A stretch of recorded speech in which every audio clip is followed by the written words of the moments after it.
Hey Telutizen, kembali lagi bersama saya, Aji Gautama Putrada. Ini adalah mata kuliah Sistem Cerdas IoT. Dalam pertemuan keempat ini, kita akan membahas mengenai IoT Platform. Di mana bagian kelima adalah tentang IoT Application Design. Pada video sebelumnya kita membahas mengenai IoT Application Design Waterfall.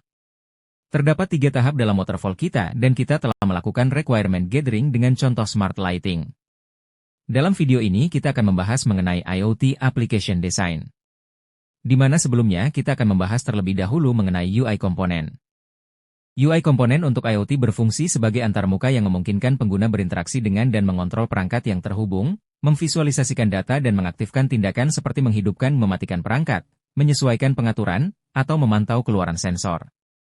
Di sini kita akan membahas beberapa komponen, seperti button, slider, switch, dan text.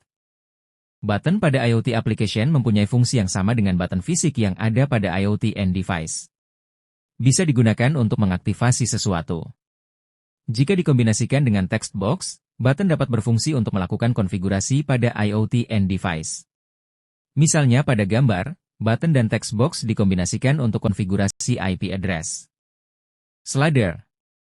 Slider dapat digunakan untuk memberi perintah pada suatu fungsi yang mempunyai rentang tertentu. Slider cocok untuk requirement yang bersifat numerik dan kontinu.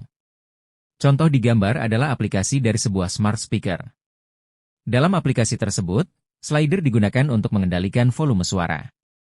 Misal volume suara mempunyai rentang 0% hingga 100%.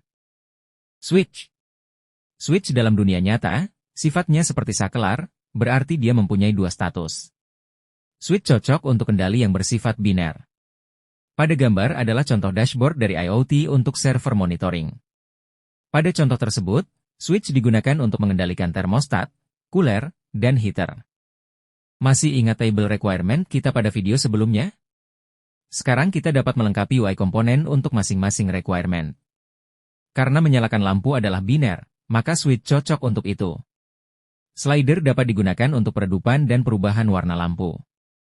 Terakhir, label dapat digunakan untuk menampilkan masing-masing nilai kendali. Ini adalah akhir dari video kelima dalam pertemuan keempat. Pada video ini, kita berhasil membahas macam-macam UI komponen. Antara lain adalah button, slider, dan switch, yang kita gunakan untuk menjawab requirement pada video sebelumnya. Dalam video selanjutnya, kita akan membahas implementasi dari aplikasi IoT. Terima kasih atas perhatiannya dan sampai jumpa pada video selanjutnya.